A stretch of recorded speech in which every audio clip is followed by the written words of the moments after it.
Nag-enjoy ba kayo? Alam mo, isa yun sa favorite ko talaga. Ewan. Me too. Sobrang dance ko. Guys, thank you po so much sa lahat na nandito. At lahat ng team bahay. Sa lahat na sinuporta ng Bini, maraming salamat po. Sa loob ng 4 years, I think. Ano 4 years, nandiyan lang po kami. Thank you, thank you. Love it. And in 4 months, officially 4th anniversary na natin! Kasama natin, guys. Anniversary. So, pero 6 years na tayo magkakasama. So, sa lahat ng tao na yan, ang favorite memories niyo of us. Go, Mix! Oh, me? My answer is... Obviously na! Siyempre, this is counted na as favorite moment namin. Kasi imagine mo, first time natin mag-perform sa Philippine Arena and first Filipino act to perform in Philippine Arena and first sold out Philippine! Okay na ako. Ikaw naman, Bebe. Ako, favorite ko yung first anniversary natin, Blooms. Yung 59 ba?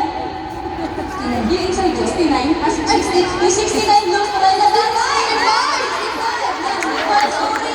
Hindi ko nakasama yung 65. Ang dami nyo na. 65 na. Pero yan, nag-ice skating tayo ng first anniversary. Sa mga nanonood pa at andito ngayon nanonood, thank you. And we love you. Thank you po. Ikaw na. Yung dapat sa akin. Yung ano, yung sa...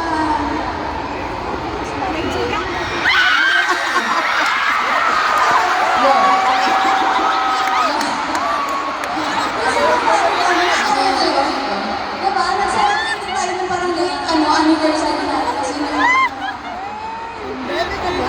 Oo. hindi kita nakita. Yung sa Buban. Bini Outdoor today. Bini day yung ano. Basta Bini ba rin? Ako, hindi, nakita ko sa ex. Yung, di ba Feb din yun? Nung lumibot tayo sa ano? Sa ABS. Feb din mo, diba? Hindi Feb. Tao bagay, ha? 14! Ako 14 din mo yun. Tapos, hindi naman natin nakakalain din ang sabi namin pupunta. Yes. Yun. Tapos after 1 year, ito na, oh. Dito tayo ngayon. Grabe. Grabe. Kaya, Kaya, Gwen, Kaya this world tour will hold a lot of memories, yung feels, yung crowd, yung location, yung performances, group, duos. Yup. Yes, you heard it right. Your duos are back, everyone. Pero sino hula nyo? Parang, may hula pa ba kayo? Yung wala sila dito sa stage na yun. Grabe naman ang obvious mo na hula yun. Sobrang obvious nun. Tama. sila nila alam paano siya tinahi. Ano? Kaya pala hindi kayo nagre-react kasi hindi ako narinig. Ganun ba? Seryoso ba? Sabi kasi kiss the mic daw. So dapat ganito pala kalabit. Hindi kasi nila, narinig. Hindi kasi nila alam lang paano na tinatahi ng duo. Tapos isa pang duo. Yes. Pero dahil sobrang curious ng lahat, hindi na namin to